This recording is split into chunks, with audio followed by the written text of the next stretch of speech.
Yasodhanandana Bhaja Jana Ranjana Yasodhanandana Bhaja Jana Ranjana Munatira Vanachari Munatira Vanachari Jaya Radha Madhava Kunja Bihari Jaya Radha Madhava Kunja Bihari Gopi Jana Vallabha Girivaradhari Jaya Gopi Jana Vallabha Girivaradhari Yasodhanandana Bhaja Jana Ranjana Yasodhanandana Bhaja Jana Ranjana Yamunatira Vanachari Yamunatira Vanachari Jaya Radha Madhava Kunja Bihari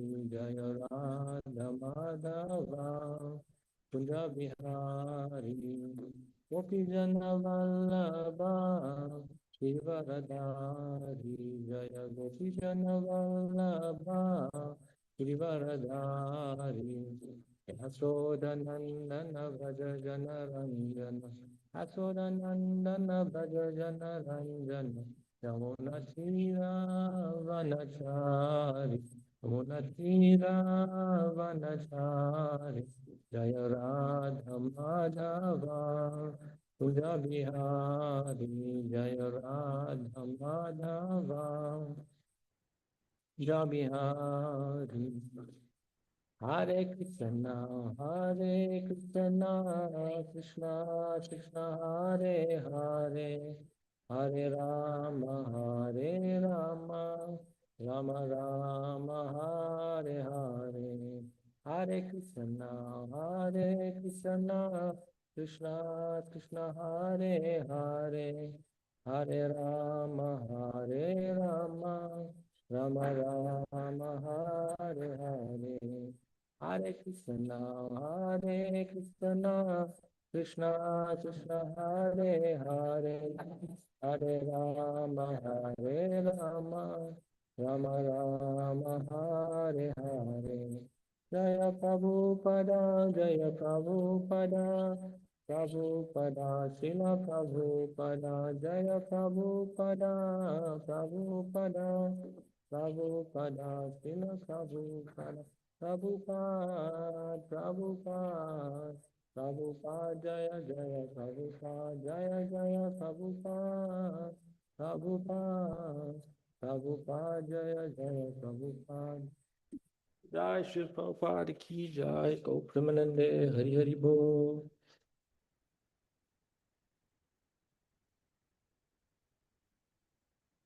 Okay.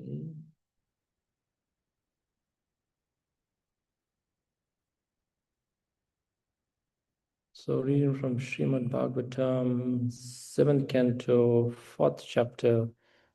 Today's text number 9 to 12. It's a long one. Om Namo Bhagavate Vasudevaya. Om Namo Bhagavate Vasudevaya. Om Namo Bhagavate Vasudevaya. Okay.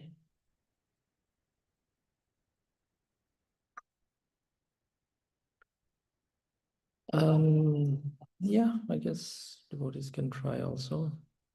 I'll try also. Yatra vidruma sopana marakata bhuva yatra spatika kudyani vaidurya stambha panktayaha yatra chitra vitanani padmaragasanani cha paye fena nibha saya muktadam parichadaha kujadphir nupurer devya shabda yantya itastataha Ratna Stalishu Pasyanti Sudati Sundaram Mukham Tasmin Mahendra Bhavne Mahabolo Mahamana Nirjita Loka Ekarat Reme Pavindhya Yan Grihi Yugha Surabdi Bihi Pratap Piter Urjita Chandra Sasanaha. Okay, dear devotees, please recite this long verse. Yatra vidruma sopana mahamarakata bhuvaha yacha spatika kodiyani vaidurya stambasang vaidurya stamba pank ayaha yacha tritra vitanani padmargasananani cha vaya pena nibhyashaya Muktadama Parichadaha Gujabir Nuparar Devya Shabda Yantya Itastataha Ratna Starishu Pashyanti Surati Sundaram Mukham Tasmin Barhendra Bhavane Mahapalo Mahamana Nirjita Loka Ekarat Reme Divan Yangri Yuga Suradvihi Rata Bitar Orjita Chanda Shasana Rata Bitar Orjita Chanda Shasana Hare Krishna. Jai, thank you. Anyone else? Yep. Yatra vidruma sopana mahamara katapuvaha yatra spatika kudyani vaidurya stamba pantayaha yatra chitra vitanani padma ragasanani cha payapena nibya shaya mukta dama parichadaha kujadbir nupurar devya Shabdayantya itastataha ratnasthaleshu pashyanti sudati sundaram mukham tasmin mahendra pavana mahabalo mahamana nirjita loka ekarat reme pivyandhyangre yuga suradibihi pratapitair urjita chanda shasanaha. Jai, thank you. Anyone else? Translation and purport by His Divine Grace, Srila Prabhupada Ki Jai. The steps of King Indra's residence were made of coral. The floor was bedecked with invaluable emeralds. The walls were of crystal and the columns of Vaidurya stone. The wonderful canopies were beautifully decorated. The seats were bedecked with rubies, and the silk bedding, as white as foam, was decorated with pearls. The ladies of the palace, who were blessed with beautiful teeth and the most wonderfully beautiful faces, walked here and there in the palace, their ankle bells tinkling melodiously, and saw their own beautiful reflections in the gems. The demigods, however, being very much oppressed, had to bow down and offer obeisances at the feet of Hiranyakashipu, who chastised the demigods very severely and for no reason. Thus, Hiranyakashipu lived in the palace and severely ruled everyone. Purport by Srila Prabhupada. Hiranyakashipu was so powerful in the heavenly planets that all the demigods except Lord Rama, Lord Shiva, and Lord Vishnu were forced to engage in his service. Indeed, apologies, 1 second. Raj. Yeah.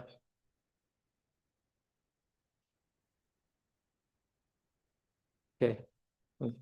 Coming. Yeah, I'm coming. Thanks. Okay, I know this is always my fear. So we can't get the pasteurizer water circulating, hot water, and it requires my intervention.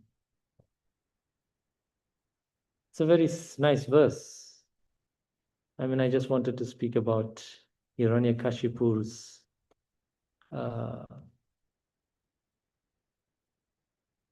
envy, and just focus a little bit on envy amongst our mentality today and how we can try to come out of envy. So I think the subject matter of envy is well known to all of us. And I wanted to quickly read and elaborate a little bit on one nice verse I found. Where is it? In the Bhagavatam, which talks about Hiranyakashipu, Prahlad Maharaj, and specifically the subject matter of the very subtle and deep-rooted anartha of envy within our hearts. And that very nice verse was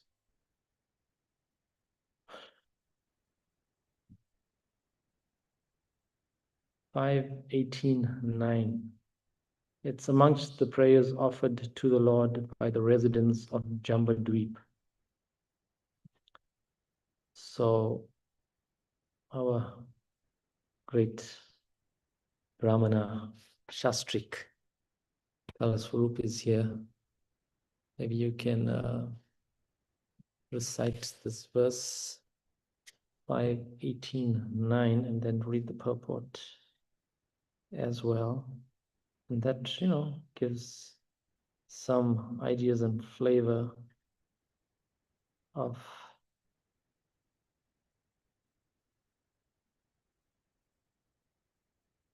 nine.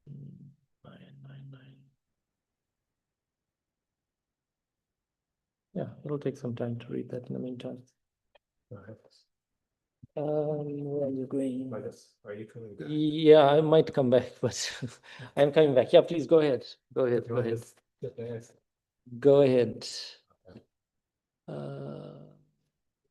So have you already read like the verse for today? Yes, I read the verse for today. The board and everything?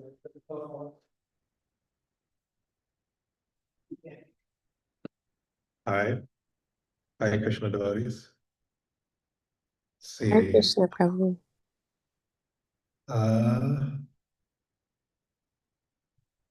5:18:9 is what he asked me to read.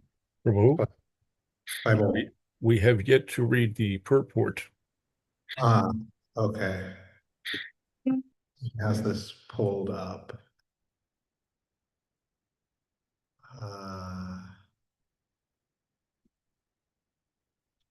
Hare Krishna. We are 9, 7, 4, 9 through 12, right? Correct. Okay.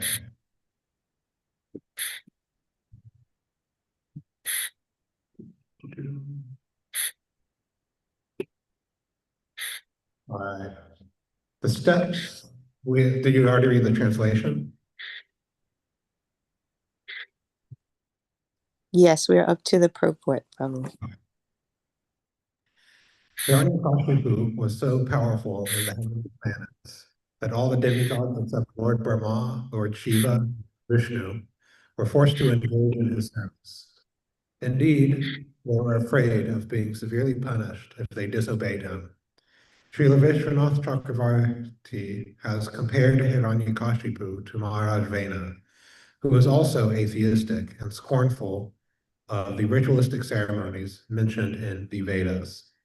Yet Maharaj Vena was afraid of some of the great sages, such as Bhrigu, whereas Hiranyakashipu ruled in such a way that everyone feared him, but Lord Vishnu, Lord Brahma, and Lord Shiva. Hiranyakashipu was so alert against being burnt to ashes by the anger of great sages like Bhrigu that by dint of austerity he surpassed their power and placed even them under his subordination. It appears that even in the higher planetary systems, to which people are promoted by pious activities, disturbances are created by asuras like Hiranyakashipu. No one in the three worlds can live in peace and prosperity without disturbance. Om Meganatar Mandasya, Yananjana Shlakaya, Chakshmutamina, Tasmai Shri Guruve Namaha. Jai Shri Krishna Chaitanya, Prabhu Nityananda, Shri Advaita Giradhara, Shri Vasari Guru Bhakta Vrinda. Hare Krishna, Krishna Krishna, Hare Hare, Hare Rama, Rama Rama, Hare Hare. All right, so I guess now I will read the verse and purport that Dhruva Prabhu asked me to read, and if he's not back by that time, I will try to say something. Swastyastu Vishwasya Kala Prasiddhatam Dayayantu Bhutani Shiva Mitodiya Manaschabhajam Bhajatadadhokshaje Aveshyatam no matir apyahaituki. May there be good fortune throughout the universe, and may all envious persons be pacified. May all living entities become calm by practicing bhakti yoga, for by accepting devotional service, they will think of each other's welfare.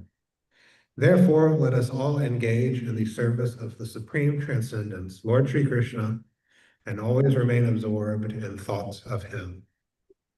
Purport. The following verse describes the Vaishnava. Vanchakalpatribhascha kripa sindhu vaevacha patitanam pavanebhyo vaishnavebhyo namo namaha. Just like a desire tree, a Vaishnava can fulfill all the desires of anyone who takes shelter of his lotus feet. Prahlad Maharaj is a typical Vaishnava. He prays not for himself, but for all living entities, the gentle, the envious, and the mischievous. He always thought of the welfare of mischievous persons like his father, Hiranyakashipu. Prahlad Maharaj did not ask for anything for himself. Rather, he prayed for the Lord to excuse his demoniac father. This is the attitude of a Vaishnava, who always thinks of the welfare of the entire universe.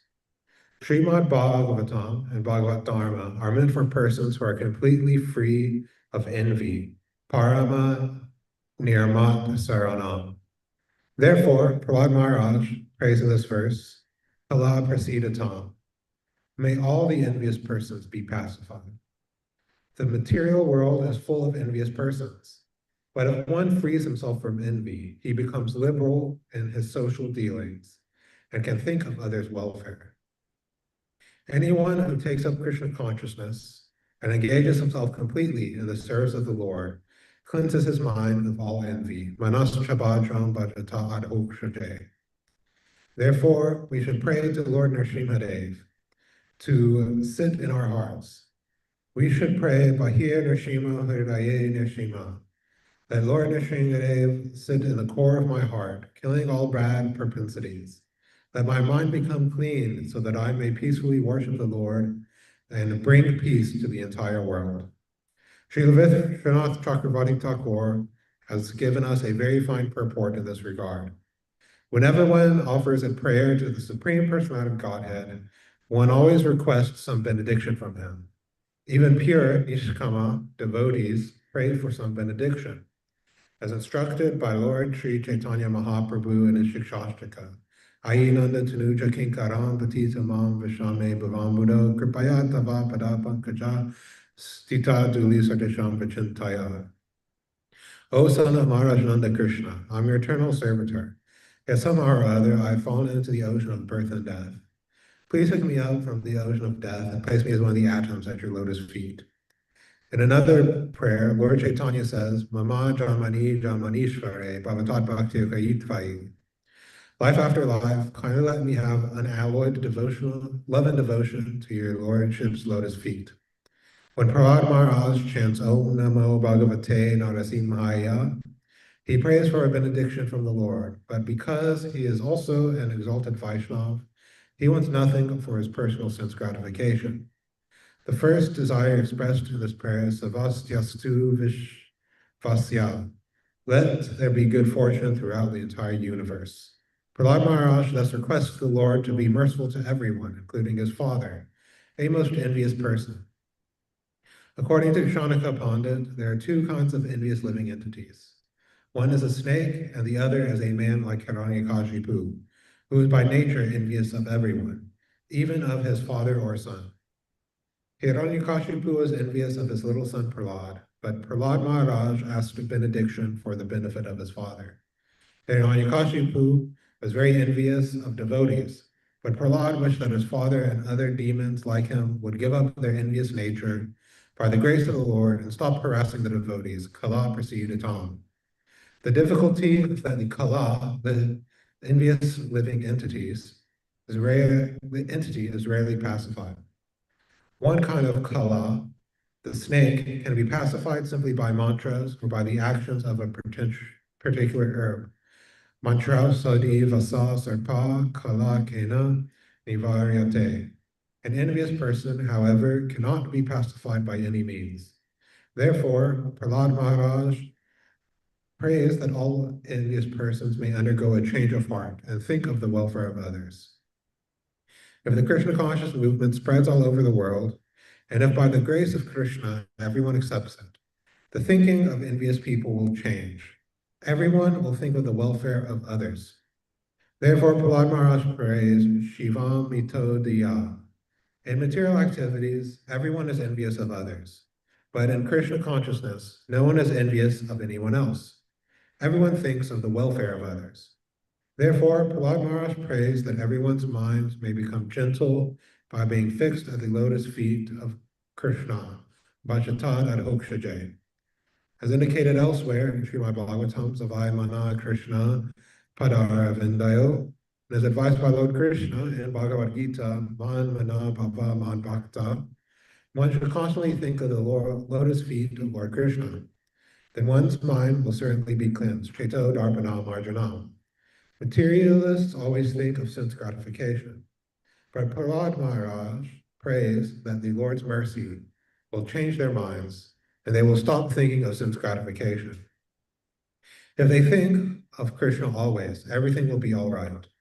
Some people argue that if everyone thought of Krishna in this way, the whole universe would be vacated because everyone would go back home, back to Godhead. However, Srila Vishwanath Chakravarti Thakur says that this is impossible because the living entities are innumerable. And one set of living entities is actually delivered by the Krishna consciousness movement. Another set will fill the entire universe.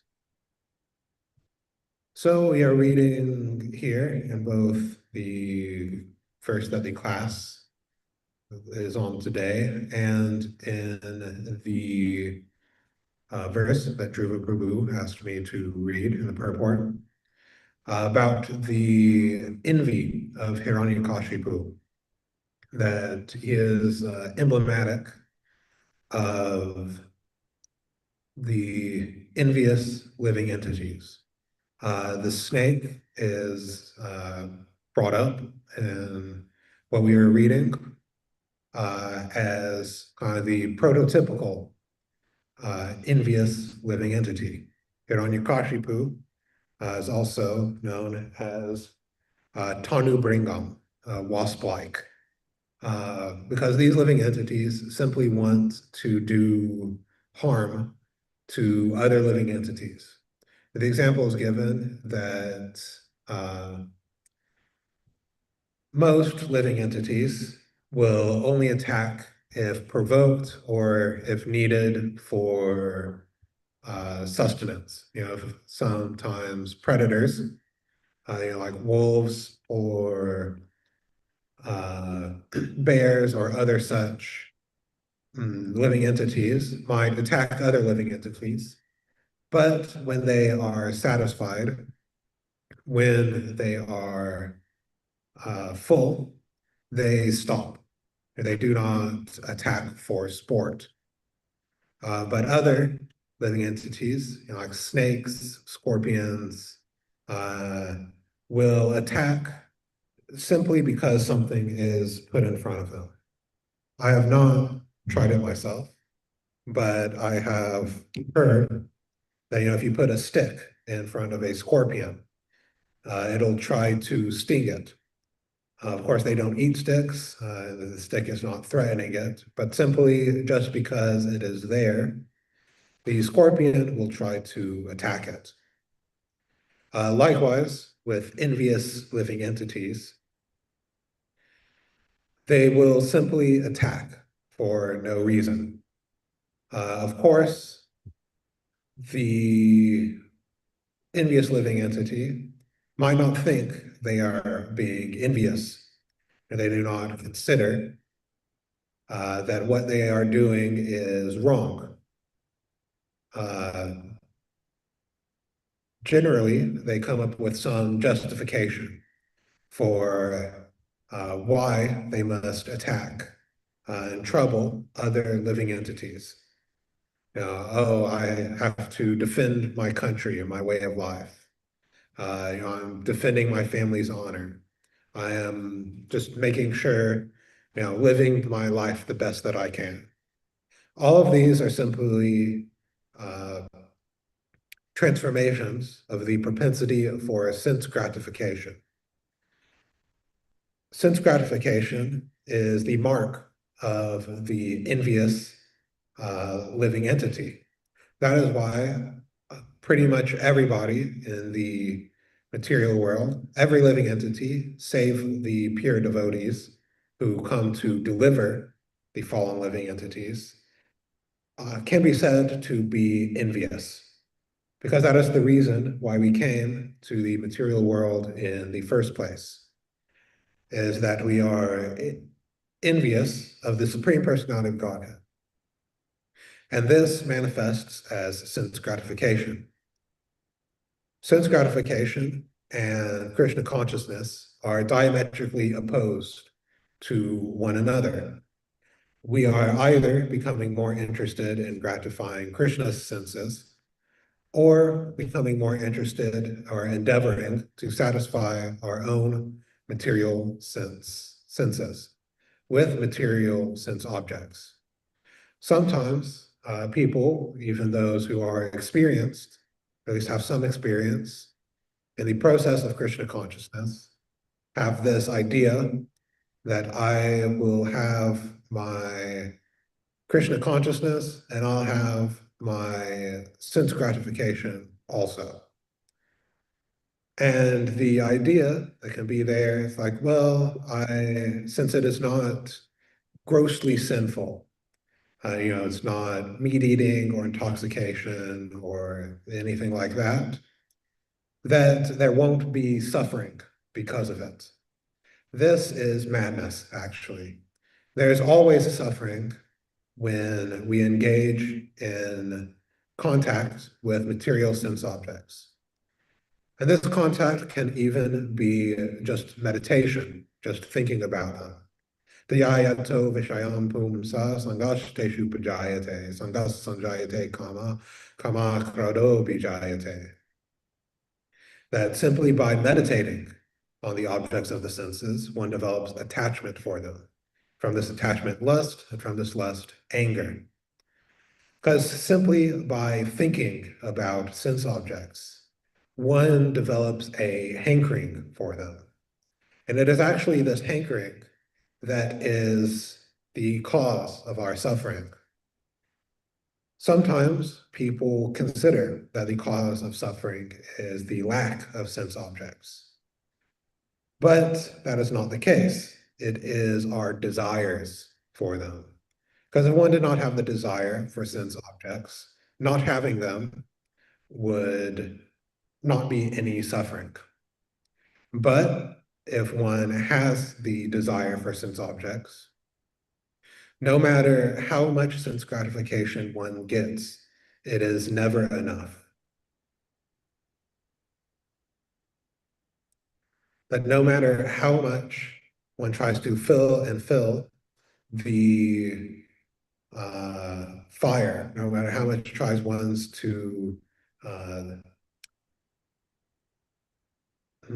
satisfy one's senses, one will always feel lacking in this process of sense gratification. So we should give up this process of gratifying our senses and engage in 100% unalloyed devotional service to the Supreme Personality of Godhead. And in this way, we will give up our envious nature, not only towards Krishna, but also towards all living entities, which are part and parcel of Krishna.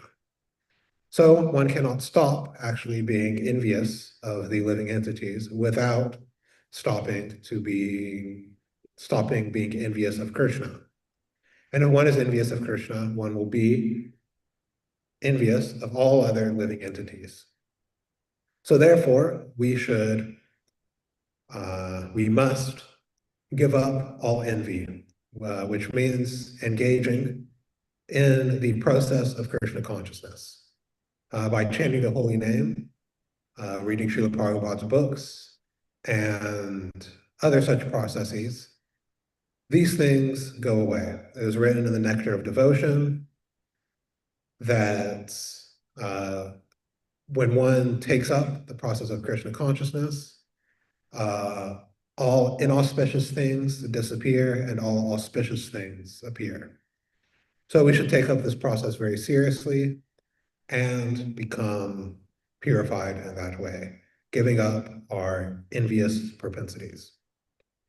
So I'll end here. We have about 6 minutes before Guru Puja. I feel like this class was a bit all over the place, but at least I have an excuse for the reason that was. But if there are any comments or questions or additions or corrections, please speak now. Hare Krishna Prabhu. Oh. Thank you for filling in. I have a question. Srila Prabhupada states in the last paragraph of his purport that no one in the three worlds can live in peace and prosperity without disturbance. You're speaking about the lives of the demigods, that while they have a very high standard of living, there's a high standard of enjoyment. They nonetheless have to suffer all kinds of distresses. Sometimes I have seen that devotees will express the idea that if somehow or other they have to go to the heavenly planets before going back home, that's not so bad because conditions are pretty good.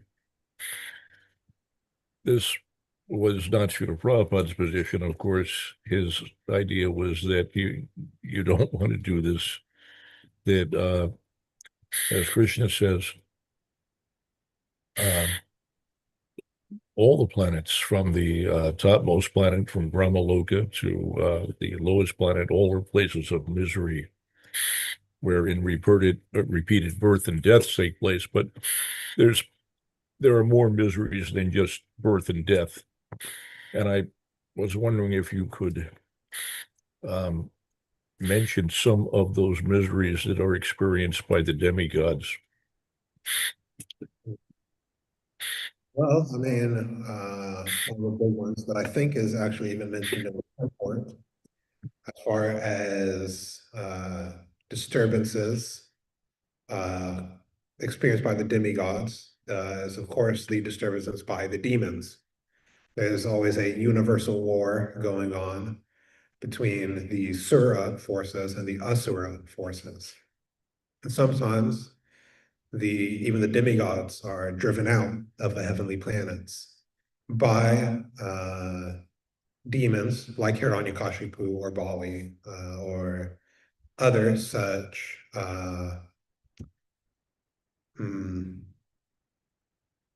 living entities, other such enemies.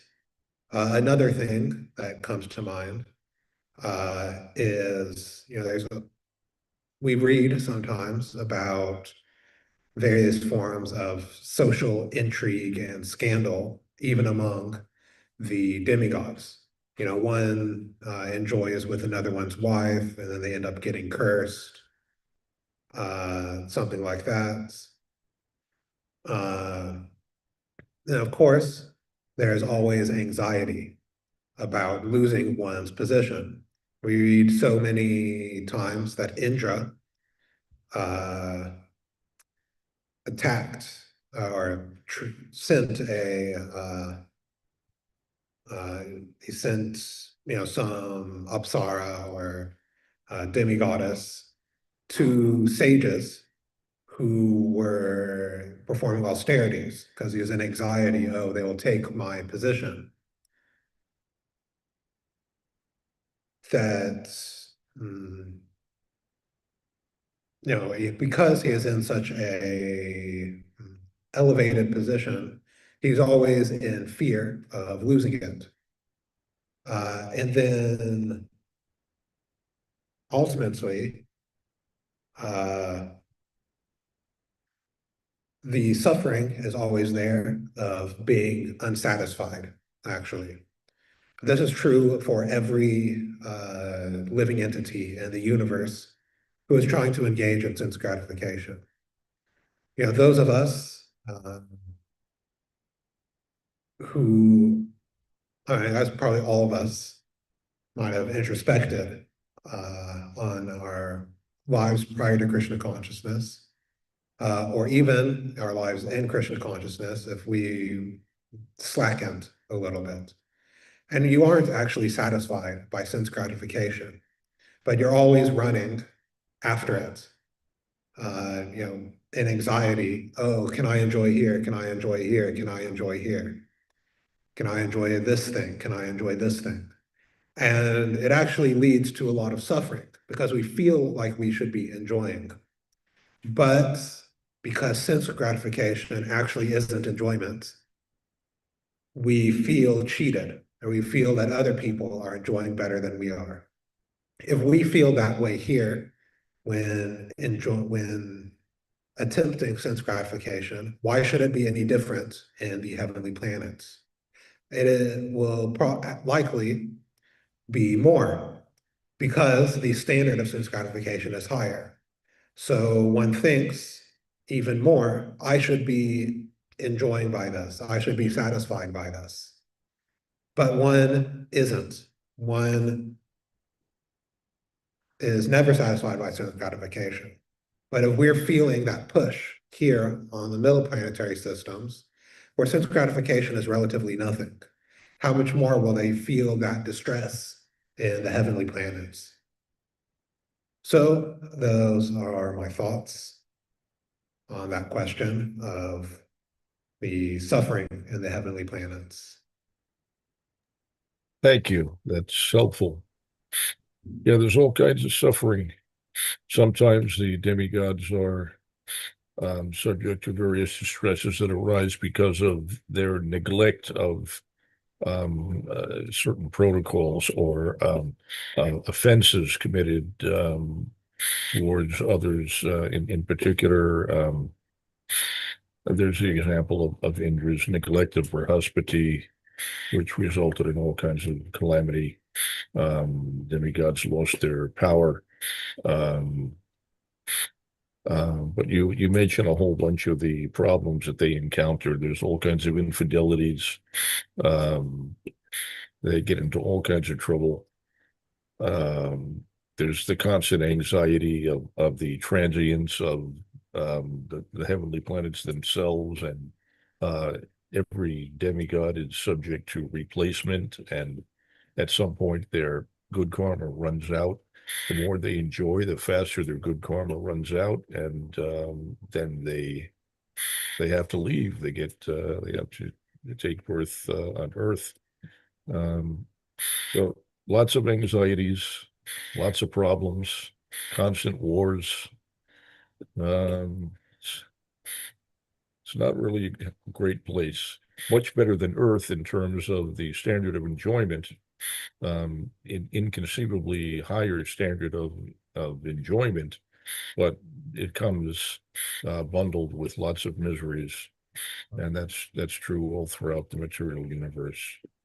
So Srila Prabhupada's advice is that we just get out, not that we aspire to ascend to a so-called better situation, but just get out altogether.